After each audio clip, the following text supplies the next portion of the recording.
Hello friends, नमस्कार। सेवाहरू कस्तो हुनुहुन्छ?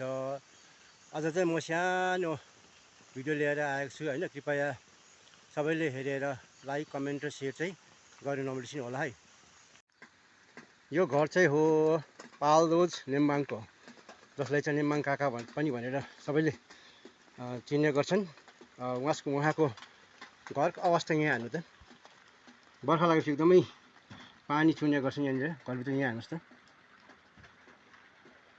उहाँको एकदमै शोचनीय र दयनीय अवस्था छ। बर्खा लागेपछि बिचरा के गरोस्। यहाँ हेर्नुहोस् त उहाँको घरको अवस्था।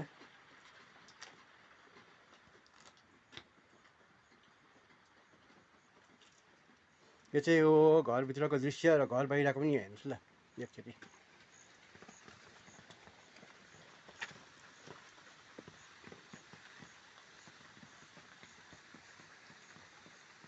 बाजे सेवारो है, तपाईँको नाम के हो?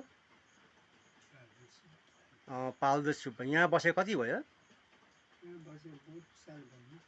धेरै साल भयो है। तपाईँको घरको अवस्था पनि यस्तो रहेछ। यहाँनिर अब हाम्रो पञ्चायतहरू छ, ब्लकहरू छ होइन, यहाँ सम्बन्धित निकायहरू छ। कोही पनि यस्तो व्यक्तिहरू यहाँ आएको छैन होइन यस्तो घरको अवस्था हेर्न? आएको छैन है।